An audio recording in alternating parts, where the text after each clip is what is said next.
Salam hörmətli tələbələr. Bu gün sizinlə sınağın suallarını müzakirə edəcəyik. 51-ci sualdan etibarən müzakirəyə başlayaq. Sual 51. Neyman arxitekturasına görə kompüterin mərkəzi hissəsinə daxil deyil. Neyman arxitekturasına görə kompüterin mərkəzi hissəsi prosesor və daxili yaddaş qurğularından ibarətdir. Hesab məntiq qurğusu və idarəetmə qurğusu kompüterin mərkəzi hissəsinə aiddir. Eyni zamanda əməli yaddaş, daimi yaddaş, hər ikisi, yəni S və Y variantları da kompüterin mərkəzi hissəsinə aiddir. Ona görə burada cavabımız B variantı olacaq. Sual 52. Biri informasiya proseslərinə aid deyil.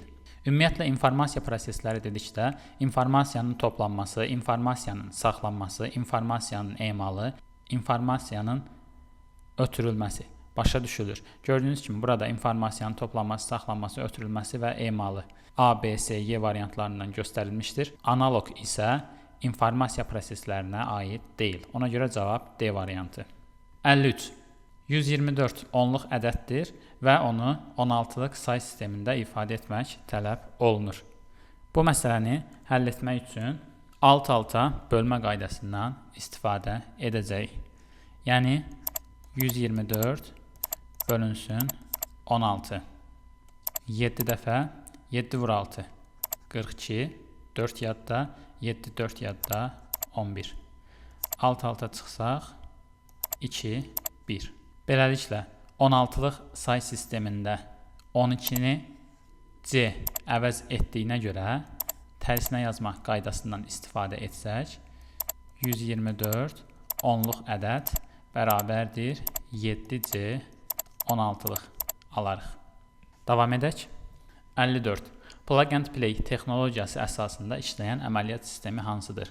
Plug and play texnologiyası xarici qurğuların avtomatik qoşulmasını təmin edən xüsusi texnologiyadır ki, bu xüsusiyyət Windows əməliyyat sistemində mövcuddur. Növbəti testimiz 55.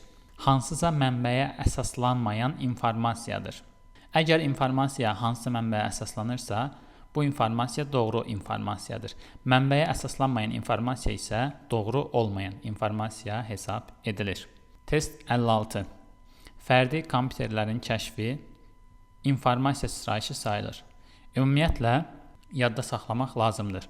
İnformasiya sıçrayışları deyəndə birinci informasiya sıçrayışı kimi yazının meydana gəlməsi, ikinci informasiya sıçrayışı kimi kitabın meydana gəlməsi, üçüncü informasiya sıçrayışı kompüterlərin meydana gəlməsi və dördüncü informasiya sıçrayışı fərdi kompüterlərin meydana gəlməsi hesab edilir. Davam edək.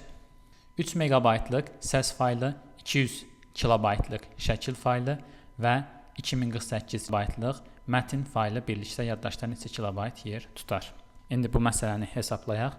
Deməli, bizdə 3 megabayt üstəgəl 200 kilobayt üstəgəl 2048 bayt və cavabı kilobaytla tapmalıyıq. Ona görə 3 megabaytı kilobaytla ifadə etmək üçün 3 vurulsun 1024 ifadəsini hesablayırıq. Bu 3072 kilobayt deməkdir. Üstəgəl 200 kilobayt üstəgəl 2048 bayt isə 1024-ə bölsək 2 kilobayt olacaq. Yəni 2048 baytı 1024-ə bölməklə baytdan kilobayta keçmiş oluruq. Beləliklə 3072 üstəgəl 200, 3272 üstəgəl 2, 3274 kilobayt alarıq. Davam edək. Test 56. Gigabaytın 16-da 1 hissəsi neçə baytdır? Deməli, bizə 16-da 1 gigabayt verilib və biz bunu baytla ifadə etməliyik. Deməli, bayt, kilobayt, megabayt, gigabayt. Bunlar informasiya ölçü vahidlərinin ardıcıllığıdır və gigabaytdan megabayta, megabaytdan kilobayta, kilobaytdan bayta hər biri 210 dəfə bir-birindən fərqlənir. Beləliklə 210, 220 və 230. Gigabaytdan bayta keçmək üçün 16-da 1-i 230-a vurmalıyıq. Kəsr xətti çəksək 16-nı 2/4 kimi yazsaq 2 üstü 30 öz yerində. Ədədləri bölən zaman, üslü ifadələri bölən zaman üslər çıxılır və cavabımız 2 üstü 26 olur. D variantı.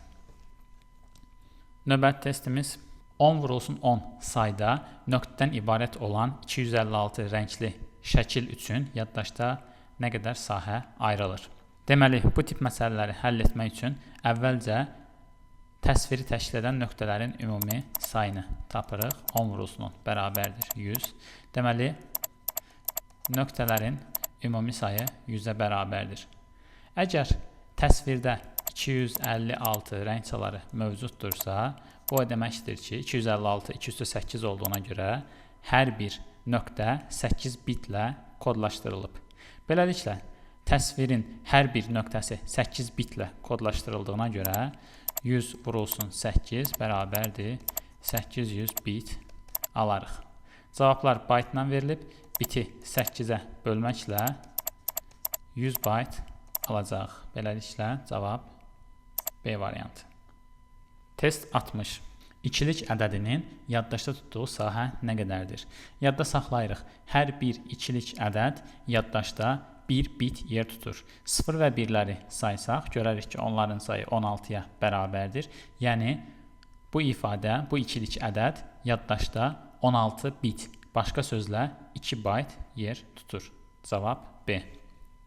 Növbəti testimiz 61-ci testdir.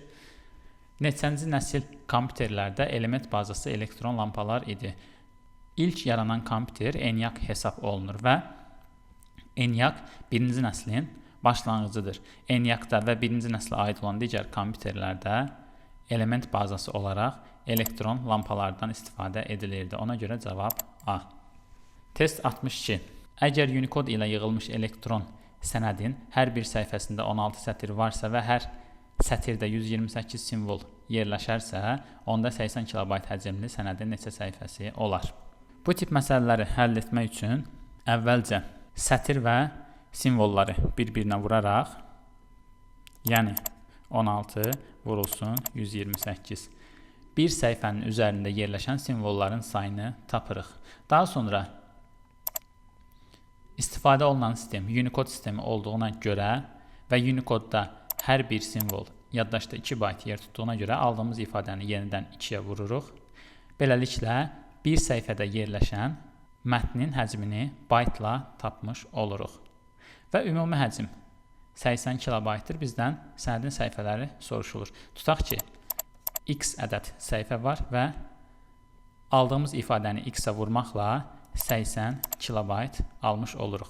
Yadda saxlamaq lazımdır ki, sol tərəf baytla alındığına görə sağ tərəfi də kilobaytdan bayta keçirmək lazımdır. Buna görə sağ tərəfi 2 üstü 10-a vururuq. Beləliklə, həm sağ tərəf, həm də sol tərəf baytla ifadə edilmiş olur. 16, 2 üstü 4, vurulsun 128, 2 üstü 7, vurulsun 2, vurulsun x bərabərdir 80, vurulsun 2 üstü 10. Buradan 2 üstü 12, vurulsun x bərabərdir 80, vurulsun 2 üstü 10. X bərabərdir kəsir xətti 80 vurulsun 2 üstü 10 bölünsün 2 üstü 12. İxtisar etsək aşağıda 4, 80 bölünsün 4 bərabərdir 20 səhifə almış olarıq. Beləliklə cavab B variantı. Davam edək. MS-DOS nədir? MS-DOS Microsoft firmasının fərdi kompüterlər üçün istehsal etdiyi bir məsələli əməliyyat sistemidir. Ona görə cavab A olacaq. Test 64. 3-cü nəsil kompüterlərin əsas element bazası aşağıdakılardan hansıdır? 3-cü nəsil kompüterlərdə element bazası kimi elektron sxemlərdən istifadə edilirdi. A variantında elektron lampalar, B variantında yarım keçiricilər, C variantında integral sxemlər, D variantında çox böyük integral sxemlər qeyd olunub və bunlardan heç biri 3-cü nəslə aid deyil. Ona görə cavabımız Y variantı olacaq. Yuxarıda sadanlardan heç biri. Test 65. Windows əməliyyat sistemində aşağıdakılardan biri fail adı ola bilməz. Windows əməliyyat sistemində bir sıra simvollar mövcuddur ki, bu simvollardan faylları adlandıran zaman istifadə etmək olmaz. Gördüyünüz bu işarə, yəni drop, qadağan olunmuş simvollardandır. Ona görə C variantı testimizin düzgün cavabıdır. Yəni bu işarədən faylları, qovluqları adlandıran zaman istifadə etmək olmaz. Unicode ilə kodlaşdırılmış bir səhifəlik mətnin 128 sətri və hər sətirdə 64 simvol var. Bu mətin neçə kilobayt informasiya tutumuna malikdir? Deməli, mətn Unicode sistemində yazılıb, bir səhifədən ibarətdir. Sətirlərin və simvolların sayı da bizə verilib. 128 sətirlərin sayı vurulsun 64 simvolların sayı vurulsun səhifə bir səhifədən ibarətdir yazmasaq da olar və Unicode-da yazıldığına görə vurulsun 2. Yəni Unicode-da hər bir simvol 2 bayta bərabərdir. Beləliklə 128-in əvəzinə 2 üstü 7 vurulsun 64 2 üstü 6 vurulsun 1-in vurmada mahiyyəti yoxdur. 2 bərabərdir 2 üstü 14 bayt alarıq. Ancaq bizdən məsələnin cavabı kilobaytla soruşulur. Baytdan kilobayta keçmək üçün onu 2 üstü 10-a bölməliyik. Beləliklə üstlər çıxılır və 2 üstü 4 kilobayt, o da bərabərdir 16 kilobayt alacaq. Cavab A. İkilik say sistemində verilmiş 10101 ədədinin 8-lik say sistemində yazılışı necədir? Deməli, bizə 10101 ədədi ikilikdə verilib və 8-lik say sistemində onun qarşılığını tapmaq lazımdır. Burada biz ədədi əvvəlcə 10-luğa keçib, sonra yenidən 8-liyə keçə bilərik. Bunun əvəzinə 3-3 ayırma qaydasından da istifadə edə bilərik. Bu daha qısa olacaq. Sağ tərəfdən başlayaraq simvolları 3-3 ayırırıq. Hər birini ayrılıqda ikilikdən 10-luğa keçmə qaydası ilə çeviririk. Yəni 1 vurulsun 2 üstü 2 üstə gəl 0 yazmıram. 1 vurulsun 2 üstü 0. O da bərabərdir 4 üstə gəl 1 5. Digər tərəfdən 1 vurulsun 2 üstü 1 üstə gəl 0 vurulsun 2 üstü 0. Onsuz da mənası yoxdur. 2. Və bu 2 aldığımız ədədi birləşdirsək 2, 5, 8-lik say sistemində olan ədədi almış olacaq. Cavabımız D variantı. Digər tərəfdən 1, 0, 1, 0, 1 ikilik ədədini 10-luğa keçərək yenidən 8-liyə qayıda bilərik. Bu zaman 1 vurulsun 2 üstü 1, 2 üstü 4 üstə gəl 0 yazmıram. 1 vurulsun 2 üstü 2 üstə gəl yenə 0 yazılmır. 1 vurulsun 2 üstü 0 bərabərdir 16 üstə gəl 4 üstə gəl 1 bərabərdir 21. Bu aldığımız 21 onluq say sistemindədir. 8-liyə keçmək üçün onu yenidən 8-ə vurmalıyıq. 2 dəfə 16 çıxdıq 5. Tərsinə yazma qaydasından istifadə etsək, yenə əvvəlcə 2-ni sonra 5-i yazırıq və 8-li ədədimizi almış oluruq. Növbəti testimiz 68 nömrəli testdir. N vurulsun 1024 nöqtədən ibarət olan qrafiki təsvir yaddaşda 384 kilobayt yer tutur və 8 rəng çalarına malikdirsə N-i tapın. Bu tip məsələləri həll etmək üçün əvvəlcə nöqtələri bir-birinə vururuq. Yəni N vurulsun 1024. N-in nə olduğunu bilmirik. Rəng çaları 8. 8-i 2 üstü 3 şəklində yazırıq və qüvvətdə olan 3 hər bir nöqtənin yaddaşda tutduğu yeri bitlərlə göstərir. Ona görə vurulsun 3 bərabərdir 384 kilobayt. Ancaq yadda saxlamaq lazımdır ki, birinci tərəf bitlə alındığına görə ikinci tərəfi də bitlə ifadə etmək lazımdır. Beləliklə N vurulsun 3 vurulsun 1024-ün yerinə 2 üstü 10 yazaq. Bərabərdir 384 vurulsun kilobaytdan bitə keçmək üçün 384-ü 2 üstü 13-ə vurmalıyıq. Yəni kilobaytdan bayta 2 üstü 10, baytdan bitə 2 üstü 3. Beləliklə N bərabərdir kəsir xətti 384 vurulsun 2 üstü 13, aşağıda 3 vurulsun 2 üstü 10. Və ixtisar aparsaq yuxarıda 2 üstü 3, yəni 8 qalacaq. Bərabərdir 384-ü 3-ə bölsək 1, 2, 8 vurulsun 8. O da bərabərdir 8 vur 8, 64, 6 yadda, 8 vur 2, 16, 6 yadda, 22, 2-ni yazırıq 2 yadda, 8 vurulsun 1, 8, 2 də yadda, 10. 1024 nöqtə almış olarıq. Və cavabımız A variantı olacaq. Növbəti testimiz 69 nömrəli testdir. Daxil etmə qurğusu deyil. Deməli, daxil etmə və xaric etmə qurğuları.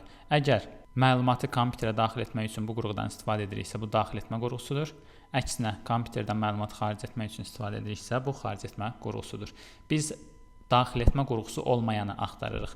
PMouse mouseun xüsusi növüdür və daxil etmə qurğusudur. Trackball mouseun xüsusi növüdür və daxil etmə qurğusudur.